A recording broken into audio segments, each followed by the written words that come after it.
அனைவருக்கும் வணக்கம். நம்முடைய train your brain YouTube channel மூலமாக அனைவரையும் அன்புடன் வரவேற்கிறோம். இன்றைக்கி நம்ம கேலண்டர் சாப்டரில் டைப் 3 கடைசி டைப் பார்க்க போகிறோம். அதுக்கு முன்னாடி டைப் 3 பார்க்கறதுக்கு முன்னாடி பேசிக் கொஸ்டின். டைப் 3னா ஜென்ரல் கொஸ்டின், அதாவது இது இருக்க டைப் 1 டைப் 2 நம்ம இப்படி கேட்டால் இந்த ப்ரொசீஜர் வச்சு போகணும்னு பார்த்தோம். ஆனால் இப்போ டைப் 3 நம்ம ஜென்ரல் கொஸ்டின், இதுதான் இதுக்கு ஆப்ஷன், இப்படிதான் சொல்லணும். ஸ்டாண்டர்ட் கொஸ்டின் மாதிரி அது பேசிக்ஸ் என்னன்றதை பார்ப்போம். ஃபர்ஸ்ட் ஃபர்ஸ்ட் செஞ்சுரினா சொல்லியிருப்போம் 100 வருஷம். அந்த 100 வருஷத்துல நம்மளுக்கு எத்தனை லீப் இயர் இருக்கு, எத்தனை ஆர்டினரி இருக்குன்னு சொல்லி கொஸ்டின் கேட்பாங்க. நம்ம எப்படி சொல்லணும், ஃபர்ஸ்ட் செஞ்சுரி மொத்தம் 76 ஆர்டினரி இயர்ஸ் இருக்கு. ஆர்டினரி இயர்ஸ் அப்படின்னா 365 டேஸ் குறிக்கும். லீப் இயர்ஸ் மீதி எத்தனை இருக்குன்னா 24 லீப் இயர்ஸ் இருக்கு. எல்லாமே இந்த கொஸ்டின்ல ஃபர்ஸ்ட் செஞ்சுரி 25 லீப் இயர்ஸ் சொல்லிட்டு தப்பா எழுதிருக்காங்க. ஆப்ஷன் 25 இருக்கும். அதனால சொல்ல வரோம், கொஸ்டின் எப்படி இருக்குன்னா ஒரு செஞ்சுரியில எத்தனை லீப் இயர் இருக்கும், how many leap years in a century அப்படின்னு கேட்பாங்க. லீப் இயர் 24 வந்துடாதீங்க, 76 ஆர்டினரி இயர்ஸ். இது மாதிரி கொஸ்டின் கேட்கலாம். ஒரு செஞ்சுரியில எத்தனை ஹாட் டேஸ் இருக்கு, ஃபர்ஸ்ட் செஞ்சுரியில எத்தனை ஹாட் டேஸ் இருக்கு அப்படின்ற கொஸ்டின் கேட்பாங்க. அதுக்காக எக்ஸ்பிளைன் பண்ணிருக்கோம். அதாவது ஒரு செஞ்சுரியில 76 ஆர்டினரி இயர்ஸ்னா 76 into 1 ஹாட் டேஸ், ஒரு ஹாட் டேஸ் மீதி இருக்கும். 24 லீப் இயர்ஸ்னா 24 into 2 ஹாட் டேஸ் மீதி இருக்கும். இப்போ 76 into 1 76, அது 24 into 2. இப்போ 76 on 76 24 into 2 48. இது ரெண்டு ஆட் பண்ணா 124. நம்ம டிவிசிபிள் 7 ஆல பண்ணும்போது நமக்கு 5 ஹாட் டேஸ் இருக்கும். 124 நீங்க என்ன பண்றீங்கன்னா 7 ஆல டிவைட் பண்ணி பாருங்க. 7 ஆல டிவைட் பண்ணா பேலன்ஸ் எவ்வளவு பாருங்க. இப்போ 7 மீதி 5 54. அப்ப 7 49. அப்ப 7 49னா மீதி 5. அந்த 5 தான் ஹாட் டேஸ்னு சொல்றோம். அப்ப क्वेश्चनல ஒரு செஞ்சுரிக்கு எவ்வளவு ஹாட் டேஸ் இருக்கும் அப்படினா 5 ஹாட் டேஸ். நீங்க தனியா இத ஸ்டெப் பை ஸ்டெப் போட்டு பண்ணனும்னு அவசியம் இல்ல. ஞாபகம் வச்சுக்கலாம். ஒரு செஞ்சுரிக்கு ஃபர்ஸ்ட் செஞ்சுரிக்கு எத்தனை ஹாட் டேஸ்னா 5 ஹாட் டேஸ். क्वेश्चन இப்படியே வரலாம். இல்ல ஒரு செஞ்சுரியில எத்தனை லீப் இயர் இருக்கும், எத்தனை ஆர்டினரி இருக்கும் क्वेश्चन கேட்டாலும் ஈஸியா சொல்லலாம். மூணு क्वेश्चन இதுல இருக்கு. எவ்வளவு ஆர்டினரினா 76, எவ்வளவு லீப் இயர்னா 24, எவ்வளவு ஹாட் டேஸ் அப்படி கேட்டா 5 ஹாட் டேஸ் அப்படி சொல்லலாம். இப்போ second century 200 days 200 years sorry 200 இயர்ஸ்க்கு எவ்வளவு ஹாட் டேஸ் வரும் அப்படி பார்த்தா இப்போ ஒரு செஞ்சுரிக்கு 5 ஹாட் டேஸ் இருக்கு. பிளஸ் இன்னொரு செஞ்சுரி ஆட் பண்ணா 100 plus 100 மொத்தம் 10 ஹாட் டேஸ் வரும். 10 ஹாட் டேஸ் 7 ஆல டிவைட் பண்ணா 3 ஹாட் டேஸ், பேலன்ஸ் 3. அதுதான் 3 ஹாட் டேஸ். அப்ப 200 இயருக்கு எவ்வளவு ஹாட் டேஸ் கேட்டா 3 ஹாட் டேஸ் சொல்லலாம். அதே மாதிரி செகண்ட் செஞ்சுரி எவ்வளவு ஹாட் டேஸ் காட்டும் 3 ஹாட் டேஸ் சொல்லலாம். இது ஒன் வேர்ட் கேட்கல standard questions. Next third century 300 years. 300 இயர்ஸ்க்கு எவ்வளவு ஹாட் டேஸ் வரும் அப்படி கேட்டா இப்போ 300 இயர்ஸ் 200 plus 100 னு போறோம். இப்போ ஆல்ரெடி 200 எவ்வளவு ஹாட் டேஸ் வரும்னா 3 வந்திருக்கு. ஒரு 100 எவ்வளவு ஹாட் டேஸ் வரும் 5 வந்திருக்கு. ரெண்டுத்தையும் ஆட் பண்ணா நமக்கு 8 divided by 7 போட்டோம்னா நமக்கு ஒரு ஹாட் டேஸ் மீதி இருக்கும். அப்போ 300 இயர்ஸ்க்கு அதாவது தேர்ட் செஞ்சுரிக்கு எவ்வளவு, மூணு செஞ்சுரிக்கு எவ்வளவு ஹாட் டேஸ்னா ஒரு ஹாட் டேஸ். லாஸ்டா 400 இயர்ஸ் அதாவது ஃபோர்த் செஞ்சுரி 400 இயர்ஸ்க்கு எவ்வளவு ஹாட் டேஸ் வரும் கால்குலேட் பண்ணும்போது நமக்கு ஃபர்ஸ்ட் 300 plus 100 போறோம். இப்போ 300க்கு எவ்வளவு ஹாட் டேஸ்னா 1. இதே 100க்கு எவ்வளவு ஹாட் டேஸ்னா 5. இப்போ பிளஸ் 400 னு சொன்னா லீப் இயர்ல கணக்கு வரும். செஞ்சுரிக்கு 400 டிவைட் பண்ணோம். 100 क्वेश्चन அது ஒன்னு இருக்கு. சாதாரண ஒரு இயர் நம்ம லாஸ்ட் 2 டிஜிட் டிவைட் பண்ணி லீப் இயர் எல்லாம் சொல்லுவோம். செஞ்சுரில பார்க்கும்போது 400 டிவைசிபிள் ஆகும். அப்ப 400 டிவைசிபிள் ஆகுதுனா பிளஸ் 1 நீங்க போடணும். 1 எக்ஸ்ட்ரா வரும். இப்போ எல்லாத்தையும் ஆட் பண்ணும்போது 700 by 7 0. அப்ப 0 ஹாட் டேஸ். இப்போ மொத்தத்துல இந்த பேசிக்ஸ்ல நம்ம என்ன கத்துக்கணும்னா ஒரு செஞ்சுரிக்கு எவ்வளவு ஹாட் டேஸ் இருக்கு, எவ்வளவு ஆர்டினரி இயர் இருக்கு, எவ்வளவு லீப் இயர் இருக்கு அப்படிதான் கத்துக்கணும். செகண்ட் செஞ்சுரில எப்படி இருக்கு, தேர்ட்ல எவ்வளவு ஹாட் டேஸ் இருக்கு, ஃபோர்த்ல எவ்வளவு ஹாட் டேஸ் இருக்கு. ஏன்னா ஒன் வேர்ட் क्वेश्चन ஸ்டாண்டர்ட் क्वेश्चनல இதெல்லாம் கேட்காங்க. இது டீடைலா மனப்பாடம் பண்ணாம ஈஸியா இதுல ஒன் மார்க் எந்த ஸ்டெப் போடாம எந்த ஸ்டெப்ல ஃபாலோ பண்ணா ஈஸியா மார்க் எடுத்துடலாம். இப்போ நம்ம டைப் 3ல ஜெனரல் क्वेश्चनல ஃபர்ஸ்ட் क्वेश्चन பார்ப்போம். எப்படி எக்ஸாம்ல கேக்குறாங்க ஸ்டாண்டர்ட் क्वेश्चन எப்படின்றத பார்ப்போம். ஃபர்ஸ்ட் இந்த क्वेश्चन பாருங்க. எக்ஸாம்ல கேட்ட question how many odd days are in a leap year அப்படினு கேட்டிருக்காங்க. ஒரு லீப் இயர்ல எவ்வளவு ஆட் டேஸ் இருக்கு அப்படின்னு கேட்டிருக்காங்க. இது ஜெனரலா ஆன்சர் சொல்லிடலாம். இருந்தாலும் எப்படி ஞாபகம் வச்சிட்டீங்கன்னா ஈஸியா நம்ம ஆன்சர் பண்ணலாம். இப்போ லீப் இயர்னா நமக்கு எத்தனை நாட்கள்னா 366 நாட்கள். இந்த 366 நாட்கள்ல 7 ஆல டிவைட் பண்ணுங்க. டிவைட் பண்ணும்போது ரிமைண்டர் நமக்கு என்ன கிடைக்கும்னா 2 கிடைக்கும். அப்ப லீப் இயரோட ஆட் டேஸ் அந்த ரிமைண்டர் தான் ஆட் டேஸ், பேலன்ஸ் இருக்கனால ஆட் டேஸ் சொல்லுவோம். அப்போ ஒரு லீப் இயர்ல எவ்வளவு ஆட் டேஸ் அப்படின்னு பார்த்தா நமக்கு 2 ஆட் டேஸ். அப்ப இதோட ஆன்சர் 2. ஈஸியா மார்க்கெட்ல ஸ்டாண்டர்ட் क्वेश्चन. ஒரு லீப் இயர்ல எவ்வளவு ஆட் டேஸ்னா 2 ஆட் டேஸ். இப்போ நெக்ஸ்ட் பாருங்க, அடுத்த क्वेश्चन பாருங்க. Odd days in a normal year. Normal இயர்னா 4 லீப் இயர். அவங்க அதில் வந்து எவ்வளோ ஆட் டேஸ் கேட்டிருக்காங்க. இப்போ லீப் இயர்ல 366 நாள், நார்மல் இயர் ஆர்டினரி இயர்ல வந்து எவ்வளோ நாள்னா 365. அந்த 365 7ஆல் டிவைட் பண்ணுங்க, ரிமைண்டர் எவ்வளோ வரும்னா 1 வரும். அப்போ அந்த 1 தான் ஆட் டேஸ். அப்போ இதோட ஆன்சர் வந்து 1. ஈஸியா ஸ்கோர் பண்ணலாம். For example general question last இதுலயே சொல்லிருப்பேன். இப்போ நம்ம என்ன சொல்லிருக்கோம், ஒரு செஞ்சுரியில எவ்வளவு லீப் இயர் அப்படின்னு क्वेश्चन கேட்பாங்க. ஒரு செஞ்சுரியில லீப் இயர் வந்து எவ்வளவுனா 24, ஆர்டினரி இயர் 76. இப்படியும் क्वेश्चन கேட்பாங்க. எப்படி क्वेश्चन கேட்டா நம்ம அதை அட்டெண்ட் பண்ணி மார்க் எடுக்க பார்க்கணும். இப்போ நம்ம தேர்ட் क्वेश्चन பார்ப்போம். அதாவது டைப் 3ல வந்து எல்லாமே ஜெனரல் क्वेश्चन தான். அந்த ஜெனரல் क्वेश्चनல ஒண்ணா பார்த்தா ஸ்டாண்டர்ட் क्वेश्चन. அந்த ஸ்டாண்டர்ட் क्वेश्चन இதுதான் ஆன்சர் வரும். இப்போ நான் ஃபர்ஸ்ட் பேசிக்ஸே ஒரு சொல்லிருப்பேன், ஆட் டேஸ் பத்தி சொல்லிருப்பேன். ஃபர்ஸ்ட் செஞ்சுரி எவ்வளோ odd days, 5 odd days. Second செஞ்சுரியில 3 ஆட் டேஸ். தேர்ட் செஞ்சுரியில 1 ஆட் டேஸ். ஃபோர்த் செஞ்சுரியில 0 ஆட் டேஸ் அப்படின்னு சொல்லியிருப்பேன். இப்போ அது சம்பந்தப்பட்ட क्वेश्चंस இருக்கு. அதாவது என்ன क्वेश्चन கேட்டிருக்காங்க பாருங்க. the last day of a century cannot be. அப்போ இம்பார்ட்டன்ட் அவர் அடிக்கடி கேட்ட ஒரு क्वेश्चन இது. the last day அந்த செஞ்சுரியோட கடைசி நாள் என்னவா இருக்காது, cannot be. क्वेश्चन நல்லா பாருங்க. cannot be எதுவாக இருக்காது, எந்த நாளா இருக்காது அப்படினா என்ன வரும்னா டியூஸ்டே, தேர்ஸ்டே, சாட்டர்டே. செவ்வாய்க்கிழமை, வியாழக்கிழமை, சனிக்கிழமை கண்டிப்பா செஞ்சுரியில லாஸ்ட் டேவா இருக்காது. அதே क्वेश्चन அப்ப என்ன பார்ப்போம், இந்த 3 நாள் தவிர மீதி 4 நாளும் எது, சண்டே, மண்டே, வெட்னஸ்டே, ஃப்ரைடே. எப்படி இத கரெக்ட்டா சொல்ல முடியும் அப்படினா நான் ஃபர்ஸ்ட் பேசிக்ஸ் சொல்லிருப்பேன். ஃபர்ஸ்ட் செஞ்சுரிக்கு வந்து எத்தனை ஆட் டேஸ்னா 5 ஆட் டேஸ். நம்ம வந்து டே கோட்ல 5ன்றது எதை குறிக்கும், ஃப்ரைடே. அப்போ ஃப்ரைடே இருக்கு. ஃபர்ஸ்ட் செஞ்சுரியில வருது 5 ஆட் டேஸ் இருக்குனா கண்டிப்பா ஃபர்ஸ்ட் செஞ்சுரியில ஃப்ரைடே வரும். நெக்ஸ்ட் வந்து செகண்ட் செஞ்சுரியில வந்து 3 ஆட் டேஸ். இப்ப 3 ஆட் டேஸ்னா 3 டே கோட்ல 3 னா எதை குறிக்கும்னா வெட்னஸ்டே. அப்போ இதுவும் வருது. அதனால இந்த நாள் இருக்கும். நெக்ஸ்ட் வந்து தேர்ட் செஞ்சுரியில வந்து 1 ஆட் டேன்றது மண்டே, அதுவும் வருது. நெக்ஸ்ட் வந்து ஃபோர்த் செஞ்சுரியில 0 வருது, 0 ஆட் டேஸ். அப்போ அது சண்டே. அப்போ வந்து எல்லா செஞ்சுரியிலயும் இந்த நாட்கள் தான் வரும் லாஸ்ட் டே ஆட் டேஸ் இருக்கிறதுனால. இந்த 3 வராது. क्वेश्चनல நீங்க எக்ஸ்பிளைன் பண்றோம். இது இருந்தாலும் ஞாபகம் வச்சுங்க, எது வராதுன்னா டியூஸ்டே, தேர்ஸ்டே, சாட்டர்டே செஞ்சுரியில லாஸ்ட் நாளா வரதுக்கு வாய்ப்பே இல்லை. அதே சமயம் எது வரும்னா இந்த 3 நாளை விட்டுட்டு மீதி 4, அதாவது சண்டே, மண்டே, வெட்னஸ்டே, ஃப்ரைடே கண்டிப்பா வரும். உங்களுக்கு ஆப்ஷன்ல கொடுக்கும்போது இது ஏதாவது ஒன்று தான் கொடுப்பாங்க. எது வருதுன்னு போது ஏதாவது ஒரு ஆன்சர் தான் கொடுப்பாங்க, மீதி இல்லாத ஆன்சர் கொடுத்துருவாங்க. அப்படி கரெக்டா டிக் பண்ணிட்டு வரணும். எது வராதுன்னா இதுல ஏதாவது ஒன்று கொடுப்பாங்க, மீதி வரத கொடுப்பாங்க. அப்ப நீங்க கரெக்டா பார்த்து டிக் பண்ணிட்டு வரணும். சொல்றதுக்காக இந்த ஸ்டேட்மெண்ட் சொல்லணும். அடுத்த question, which one of the year is not a leap year? இது முக்கியமான क्वेश्चन. அடிக்கடி எக்ஸாம்ல ரிப்பீட் பண்றாங்க, எல்லாரும் இத தப்பு பண்ணிட்டு வந்தறாங்க. क्वेश्चन நல்லா கவனிங்க.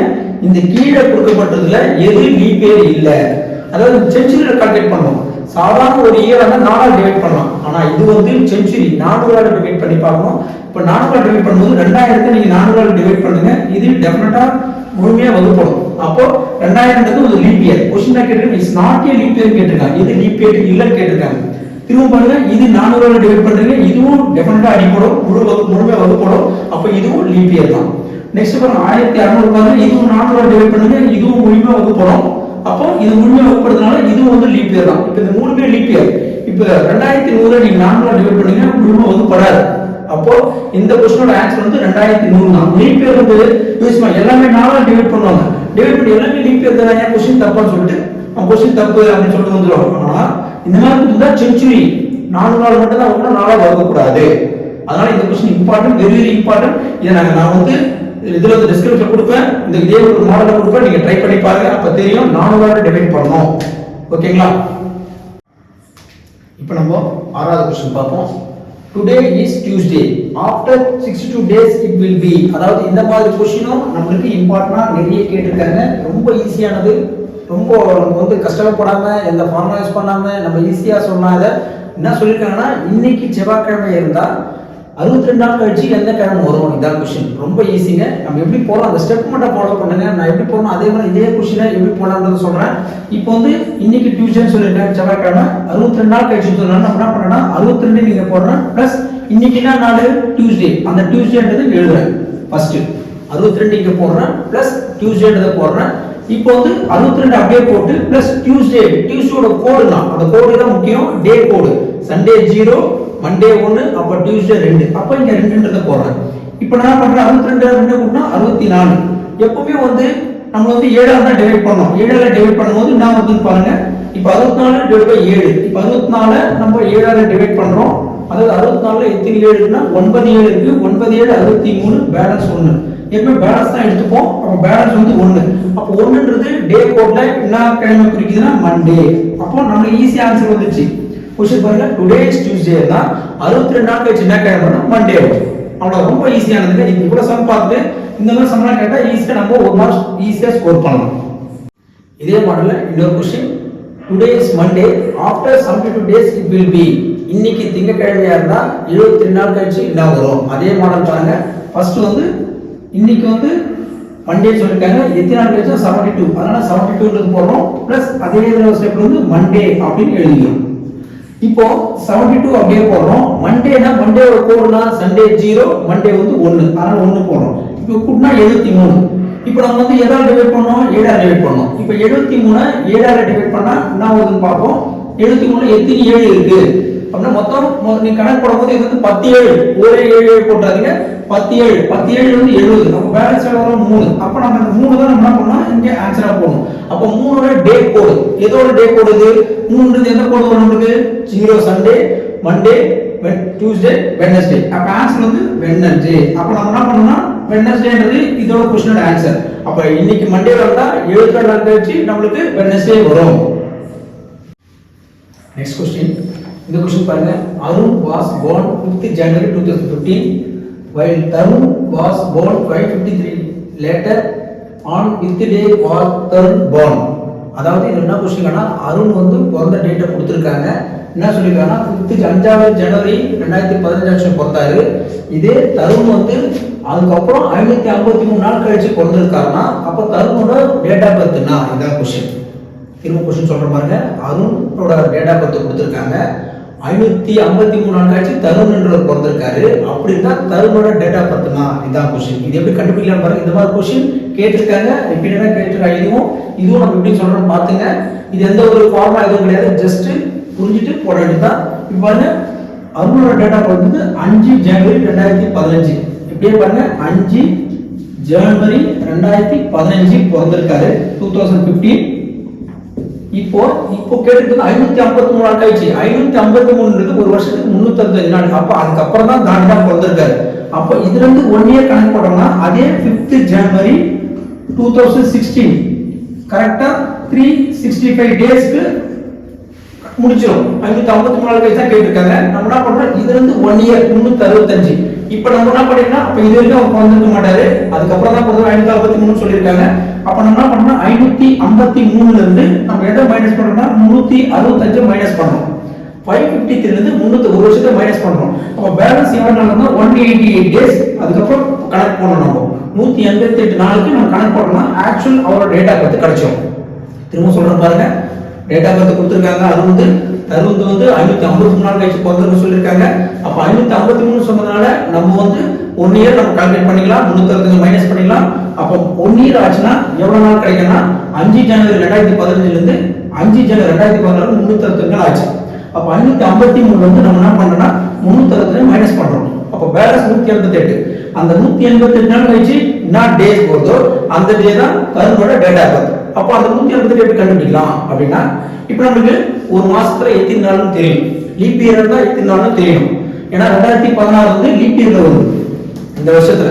அப்ப அதுவும் கணக்கு வச்சுக்கணும். இப்ப ஃபர்ஸ்ட் ஜனவரியில எவ்வளவு பேலன்ஸ் நாள் இருக்கு அப்படின்றத பார்ப்போம். இப்ப ஜனவரியில நமக்கு எவ்வளவு பேலன்ஸ் நாள் இருக்குன்னா, இப்போ வந்து 5 ஜனவரி கணக்கு போட்டோம்.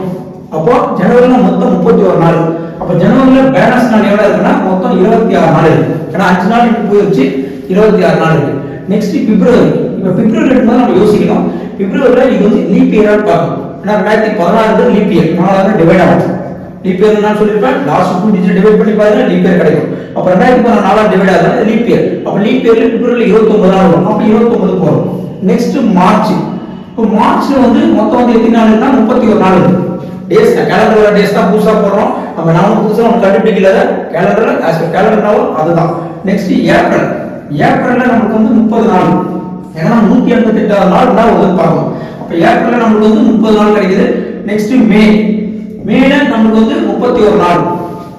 Next June. ஜூன்ல நமக்கு வந்து 30 நாள். இத கணக்கு போடுறோம். நெக்ஸ்ட் ஜூலை. ஜூலைல வந்து நமக்கு வந்து எத்தனை நாள் கிடைக்குது? 31. நீங்க இதற்கு கால்குலேட் பண்ணி பார்க்கலாம். உங்களுக்கு 30 கால்குலேட் பண்ணாலும் 180 தான் பாருங்க. பாருங்க 1 2 3 4 5 6 7 பாருங்க இதுல கணக்கு போட்டீங்க. இப்போ வந்து இது பார்க்கலாம் 214 தாண்டு கரெக்டா பார்க்கணும் 24. அப்ப இதுக்குள்ளே வந்து ஒரு ஐடியா வந்துச்சு. இப்போ என்ன பண்றீங்க இது வரைக்கும் இண்டிவிஜுவலா போட்டுறீங்க. 26 29 கூட்டினா எவ்வளவு வரும் அப்படின்னு கூட்டுங்க. 26 29 கூட்டினா 55 நாள். 55ல 31 கூட்டினா எவ்வளவு வரும் 86 நாள். நெக்ஸ்ட் 126 நாள். இப்போ அப்படியே கணக்கு போட்டு பாத்தீங்கன்னா உங்களுக்கு வந்து கடைசியா இது வரைக்கும் உங்களுக்கு வந்து 177 நாள் வரும். கடைசியா கூட்டினீங்களா 26 29 31 30 31 30 இத கூட்டினா இது வரைக்கும் 177 நாள். ஜூன் 30 வரைக்கும் 177 நாள் வரும். இப்போ உங்களுக்கு தேவை 158. அப்ப மீதி பேலன்ஸ் எவ்வளவு நாள் ஜூலைல எத்தனை நாள் வந்திருக்குன்னா 11 நாள் எக்ஸ்ட்ரா வந்திருக்கும். அப்போ 188 நாள் 11. அப்ப டோட்டலா 553 நாள் பார்க்கும்போது நமக்கு வந்து 11 கடைசியா முடியுது. அப்ப அவர் டேட் ஆஃப் பர்த் வந்து 11/07/2014 அவரோட டேட் ஆஃப் பர்த். இந்த ஒரு क्वेश्चन ரிப்பீட்டடா கேக்குறாங்க. நானும் டிஸ்கிரிப்ஷன்ல இந்த क्वेश्चन போடுறேன். நீங்களும் அதை ஆன்சர் கமெண்ட் பண்ணுங்க. இது ரொம்ப ஈஸியான क्वेश्चन. யோசிச்சு போடலாம். ரொம்ப டிஃபிகல்ட்டான கணக்கு கிடையாது. யோசிங்க. இதே மெத்தட் தான் எப்படியும் 500 போது 300 மைனஸ் பண்ணி பேலன்ஸ் கண்டுபிடிச்சு போட போறீங்க. ஓகேங்களா? நம்ம இது வரைக்கும் கேலண்டர் சாப்டர்ல இருக்கிற எல்லா மாடலையும் பார்த்துட்டோம். இதுக்கப்புறமா ஏதாவது உங்களுக்கு டவுட் இருந்தா வேற ஏதாவது இதுல நான் எடுக்காத சம்ஸ் மேக்ஸிமம் பார்த்துருக்கோம். வேற ஏதாவது உங்களுக்கு இருந்தா क्वेश्चन உங்களுக்கு தெரிஞ்சிருந்தா நீங்க கமெண்ட்ஸ்ல பதிவு பண்ணுங்க. நாங்க நெக்ஸ்ட் வீடியோல அதை டிஸ்கஸ் பண்ணுவோம். எந்த சம்பந்தம் பரவாயில்ல. இதோட இன்னைக்கு எடுத்த சாப்டரோட டைப் 3யோட ஹோம்வொர்க் நான் வந்து டிஸ்கிரிப்ஷன்ல போடுவேன். நீங்க தயவு செய்து வந்து அதை நீங்க ஹோம்வொர்க்கை போடுங்க. டைம் ஒரு 1/2 hour எடுத்து படிக்க ஆரம்பிங்க. ஏதோ பார்த்தோம் வீடியோ பார்த்தோம் சொல்லி விட்டுட்டாதீங்க. நீங்க தயவு செய்து அந்த தினமும் நீங்க எடுக்கிற வீடியோவை நீங்க ஹோம்வொர்க் போட்டு பார்த்தாதான் நீங்க வந்து அந்த டச்ல இருப்பீங்க. நெக்ஸ்ட் சாப்டர் நான் வந்து கிளாஸ் சம் எடுக்கிறேன். அதுவும் 1 மார்க்ல கேட்கக்கூடிய சம். இந்த வீடியோவை தொடர்ந்து பார்க்கறதுக்கு சப்ஸ்கிரைப் பண்ணுங்க, பெல் ஐக்கானை பிரஸ் பண்ணுங்க. நாங்க அப்லோட் பண்ற வீடியோ உங்களுக்கு நோட்டிபிகேஷனா வரும். நன்றி.